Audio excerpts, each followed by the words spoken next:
علیکم. پروگرام بے نظیر اسلام آباد سے میں کہتے ہیں آپ کو خوش آمدید. میں ہوں بے نظیر مہدی.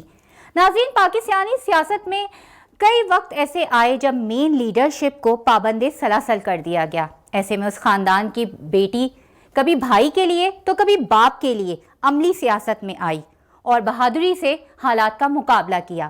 ایسی ہی ایک بہادر بیٹی سابق وزیر خارجہ کی صاحبزادی مہر بانو قریشی کو آج ہم نے اپنے اسٹوڈیو میں دعوت دی ہے اور ان سے ہم بات کریں گے کچھ الیکشن کے بارے میں، پولیٹیکل سیناریو کے بارے میں. السلام علیکم. مہر بانو، کیسی ہیں آپ؟ میں بالکل ٹھیک، آپ کیسی ہیں؟ بالکل ٹھیک ٹھاک. جیسے کہ آپ نے اپنے والد کی سیاست، آپ عملی سیاست میں آئیں اور آپ نے اپنے والد کے اس مشن کو رکنے نہیں دیا. سال 2024 میں آپ کو الیکشن میں پی ٹی آئی کا امیدوار ہونا کیسا لگا؟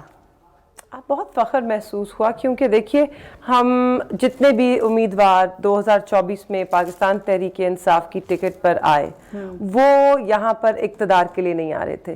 وہ سب کو معلوم تھا کہ بڑی مشکلات کا سامنا کرنا پڑے گا اور اس کے باوجود وہ میدان میں آئے. کیونکہ ایک نظریے کی خاطر ہم پاکستان میں جمہوری عمل کو یقینی طور پہ مضبوط بنانا چاہتے ہیں. ہم چاہتے ہیں کہ پاکستان کی عوام کی آواز جو ہے وہ ایوانوں تک پہنچے اور ہم پاکستان کو مضبوط اور مستحکم بنانا چاہتے ہیں. ہم سب نے، پاکستان تحریک انصاف کے ہر کینڈیڈیٹ اور ہر نمائندے نے اس وقت بہت مشکلوں کا سامنا کیا. ایسا کوئی نمائندہ نہیں ہے کہ جس پر دباؤ نہ ہوا ہو، جس پر چھاپے یا پرچے، گرفتاریاں، خاندان پر دباؤ، سب کچھ برداشت کرنے کے باوجود ہم میدان میں آئے اور ہم کھڑے رہے. اور 2024 کی سب سے خوبصورت بات یہ ہے کہ نہ صرف پاکستان تحریک انصاف کے امیدوار پر پاکستان کی عوام وہ بھی اس سب دباؤ کے باوجود کھڑی رہی اور 8 فروری کو جس طرح وہ نکلی اور جس طرح انہوں نے ووٹ ڈالا اور اپنی رائے دی، اسی لیے آج ہم یہاں کھڑے ہیں اور ان کے ووٹ اور ان کے مینڈیٹ کے لیے لڑ رہے ہیں. کیونکہ وہ ہمارے لیے لڑے، مشکل وقت میں انہوں نے ہمارا ساتھ دیا، انہوں نے ایک اپنی رائے کا اظہار کیا ہے اپنے ووٹ کے ذریعے، اور نہ وہ پیچھے ہٹے تو آج ہم بھی پیچھے نہیں ہٹیں گے، ہم ان کے ووٹ کا دفاع کریں گے. اچھا مہر بانو، متعدد دفعہ عمران خان صاحب نے یہ بات کہی اور بی بی سی کی رپورٹ میں بھی یہ بات ہے کہ انہوں نے کہا ہے کہ جو سائبر کیس تھا اس کا مرکزی کردار جو تھے وہ سابق آرمی چیف باجوہ صاحب تھے، قمر باجوہ صاحب تھے. اس بارے میں آپ کیا کہیں گے؟ جی دیکھیے، مجھے تو سائفر کیس کا صرف اتنا ہی معلوم ہے کہ جتنا میں نے عدالت میں بیٹھ کے اس کے بارے میں سنا ہے. جیسے کہ آپ بھی جانتی ہیں اب، اور آدھی اتنی کنفیوژن ہو گئی تھی کہ ایک وقت پہ وہ کلوزڈ ہیئرنگ تھی، ان کیمرہ تھی، تو ہم اس کی گفتگو باہر نہیں کر سکتے تھے. مگر کچھ ایسی چیزیں ہیں جو کہ سپریم کورٹ میں سامنے آئیں، تو وہاں پر ان کا نام میں نے تو نہیں سنا سپریم کورٹ میں، مگر وہاں پر دیکھیں سائفر کیس میں ایک چیز تو واضح ہو گئی. پہلے بڑا ابہام تھا اس ملک میں، سائفر نکلی ہے، سائفر ہے ہی نہیں. اگر سائفر ہے ہی نہیں تو پھر کس چیز کی خلاف ورزی میں آپ نے، سیکرٹ ایکٹ کی خلاف ورزی میں آپ نے ان کو سزا دے دی؟ تو اس کا تعین سب سے پہلے کرنا ضروری تھا، ابھی بھی کرنا ہے. کیونکہ ابھی بھی کچھ لوگ کہتے ہیں کہ جی یہ بیانیہ جھوٹ پہ مبنی تھا. اگر جھوٹ پہ مبنی تھا تو پھر سیکرٹ ایکٹ کے تحت آپ نے میرے والد شاہ محمود قریشی اور میرے لیڈر عمران خان دونوں کو 10 سال قید کیسے سزا دے دی؟ تو یا وہ سچ ہے یا وہ جھوٹ ہے، پہلے اس کا فیصلہ کر لیں. اچھا مہر بانو، آپ کے والد سے غالباً کل بھی ملاقات ہوئی ہے، ہر ہیئرنگ پہ آپ جاتی ہیں، ان کے حوصلے کیسے اور آپ کیا مستقبل دیکھ رہی ہیں آپ اس کیس کا؟ دیکھیے پہلے تو ان سب سائفر کیس کا، جی سائفر کیس کا دیکھیے اب وہ اپیل میں گیا ہے ہائی کورٹ میں، میرے خیال میں پرسوں اس کی دوبارہ ہیئرنگ ہے. اور آپ دیکھیں گے اگر تو اس کیس میں دم ہوتا، کوئی حقیقت ہوتی، کوئی زور ہوتا، تو یہ پہلی بات تو اس کو اوپن کورٹ میں چلاتے، اجلت سے نہ چلاتے. جو ڈیو پروسیس آف لا ہے، جو کہ جسٹس کے کچھ فیئر ٹرائل اور جسٹس کے کچھ قوانین ہیں، وہ یہاں پر مد نظر نہیں رکھے گئے، ان سب کو پامال کیا گیا ہے جس اجلت کیس کو چلایا گیا ہے. اب دیکھیں ایک بنیادی حق ہوتا ہے ایک ملزم کا کہ جب کوئی گواہی شہادت اس کے خلاف دے تو وہ اس کا جرا کر سکے. یہ بنیادی حق آپ نے نہ عمران خان کو دیا، نہ شاہ محمود قریشی کو دیا. آپ نے اس اجلت میں کیس چلایا، آپ نے ان سے ان کے وکیل چھین لیے، آپ نے پروسیکیوشن سائڈ سے 2 بندے کھڑے کر کے اس طرف کر لیا. تو اگر تو آپ کے پاس واقعی ایک دمدار کیس تھا کہ جس میں آپ یہ ثابت کر رہے تھے اور جس میں واضح تھا کہ انہوں نے ملک سے غداری کی ہے, تو آپ کو اس طرح کے ہتھ کنڈے نہ اپنانے پڑتے.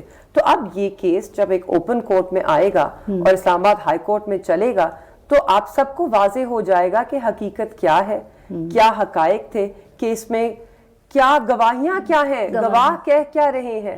ہم نے تو سنا ہے نا, ہم نے تو سنا ہے, دیکھا ہے, پڑھا ہے, مگر میں اس کے بارے میں بات نہیں کر سکتی. مگر آپ جب اوپن کورٹ میں آپ سب وہ سنیں گے, پڑھیں گے, دیکھیں گے, تو آپ بھی کہیں گے کہ ان کے ساتھ 6 مہینے جو ان کو جیل میں رکھا گیا ہے یہ ناانصافی ہوئی ہے.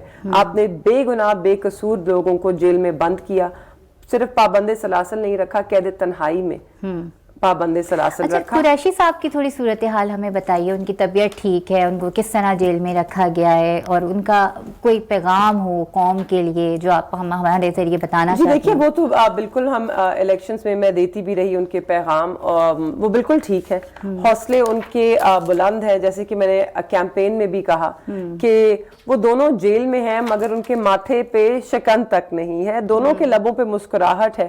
کیونکہ پہلے بھی چیئرمین پی ٹی آئی بھی مسکراہٹ ہے, کیونکہ وہ جانتے ہیں کہ ایک تو وہ بے قصور ہیں, وہ جانتے ہیں کہ جتنی ان کے ساتھ ناانصافی ہوگی اتنا ہی یہ جو ہمارا عدالتی نظام اور اس کی کمزوریاں ہیں وہ ایکسپوز ہوتی چلی جائیں گی, اور اچھا ہونی چاہیے تاکہ ہم اس کو مضبوط کر سکیں. ہم تو چاہتے ہیں کہ پاکستان کا ایک ایک ادارہ مضبوط ہو. ٹھیک, کمزوری اگر کسی ادارے میں ہوگی تو وہ ملک کی کمزوری بنے گی. ہم ایک مضبوط ملک چاہتے ہیں, ہم مضبوط ادارے چاہتے ہیں, ہم میرٹ پہ, رول آف لا پہ پاکستان چاہتے ہیں. ادارے کہاں مضبوط ہیں؟ الیکشن کمیشن کا رول آپ نے دیکھ لیا. تو اسی لیے دیکھیں آج ہم کیوں لڑ رہے ہیں. آپ کو کیا لگتا ہے کہ میں صرف ایک اپنی سیٹ کے لیے لڑ رہی ہوں؟ پاکستان تحریک انصاف کے جتنے نمائندے ہیں, کیا ہم ایک ایک سیٹوں کے لیے لڑ رہے ہیں؟ نہیں. آپ کے سامنے ہیں 99 ایم پی ایز پنجاب کے جنہوں نے کل پریس کانفرنس کی. ایک طرف حلف برداری ہو رہی تھی چیف منسٹر کی, اور ایک طرف آپ کے سامنے 99 ایم پی ایز تھے کہ جن کے عوام کے مینڈیٹ پر, جن کے ووٹرز کے ووٹ پر ڈاکہ ڈالا گیا, ان کو اسمبلی سے باہر رکھا گیا. تو دیکھیے یہ ہم کیوں کر رہے ہیں؟ صرف کہ کیا ہم اقتدار چاہتے ہیں؟ نہیں, ہم ایک اصول کے لیے کر رہے ہیں, ہم جمہوریت کو مضبوط کرنے کے لیے کر رہے ہیں. اگر آپ کہتی ہیں کہ الیکشن کمیشن, آج آپ کہہ رہی ہیں الیکشن کمیشن کمزور ہے. عطا تارڑ نے آج درخواست جمع کروائی ہے اور انہوں نے یہ کہا ہے کہ جو آپ لوگ کی ریزرو سیٹس ہیں, آزاد کے اوپر جو ریزرو سیٹ بنتی ہے وہ ان کو دے دی جائیں, کیونکہ وہ تو پارٹی ہے ہی نہیں. کیونکہ یہ آئین کی تو عزت کرتے ہی نہیں ہے نا. نعرے چلائے تھے ووٹ کو عزت دو, تو ان سے آج پوچھنا چاہیے ووٹر کو عزت کون دے گا؟ ووٹر کو عزت کون دے گا؟ کیونکہ ووٹر کی ایک رائے ہے نا, ووٹر نے ایک مینڈیٹ دیا ہے, اس کو جب آپ تسلیم نہیں کرتے, آپ اس کو یوں ٹھکرا دیتے ہیں صرف آپ طاقت کے دم پر, تو آپ نہ ووٹ کو عزت دے رہے ہیں نہ ووٹر کو عزت دے رہے ہیں. اور اگر کوئی بھی ایسی جماعت ہے جو یہ سمجھتی ہے کہ عوام کے مینڈیٹ پر, ان کے ووٹ پر, ان کی آواز پر ڈاکہ ڈال کے, ان کی آواز بند کر کے اگر وہ حکمرانی کر سکتے ہیں, تو وہ ان کی بھول ہوگی, یہ سوئنا زوری اسے کہلائیں گے نا. اس وقت دیکھیے پاکستان میں ہم سب واقف ہیں کہ کیا مشکلات ہیں. بالکل ٹھیک, مشکل فیصلے الیکشن سے پہلے بھی دیکھی گئی, نشان چھین لیا گیا, الیکشن کے بعد بھی دیکھی گئی. نہیں, اب ریاست پاکستان کو مشکلات 2-4 ہیں, رائٹ. ہمیں ایک بہت جیسے نازک موڑ سے تو ہمیشہ سے ملک گزرتا رہا ہے, مگر آج یہ نازک موڑ, اس موڑ سے آگے کھائی ہے. ٹھیک, ہم اس کھائی کے منہ میں کھڑے ہیں. اب آپ مجھے بتائیے کہ جو اتنے مشکل فیصلے ہونے ہیں, چاہے وہ ہو آئی ایم ایف سے آپ نے نئی ڈیل نیگوشیٹ کرنی ہے, اور اب سننے میں آیا ہے کہ وہ چینی $7.5 بلین کا پروگرام مانگنے جا رہے ہیں, کیونکہ اتنے مشکلات ہیں. آپ کے جو فورن ریزروز ہیں وہ صرف اتنے ہیں کہ آپ کے 2 مہینے کا اسینشل امپورٹ کور ہے آپ کے پاس. صرف آپ کی انفلیشن 28% پر ہے, انٹرسٹ ریٹ 25% پہ ہے, ایکسپورٹ گروتھ سٹیگننٹ, انڈسٹریل گروتھ سٹیگننٹ, اور اس سب کے باوجود اب آپ نے اور مہنگائی کرنی ہے. کیوں؟ کیونکہ جب آپ آئی ایم ایف کے پاس جائیں گے آپ کو سبسڈیز ریموو کرنی ہے, بجلی کے ٹیرف اوپر ہوں گے, گیس کے ٹیرف اوپر جائیں گے, ایک مہنگائی کا نیا طوفان آئے گا. یہ سب کو معلوم ہے. اس میں سیاست نہیں کرنی, یہ سب کو معلوم ہے. مسئلہ اس میں یہ ہے, اب جب ایک ایسی حکومت بیٹھی ہے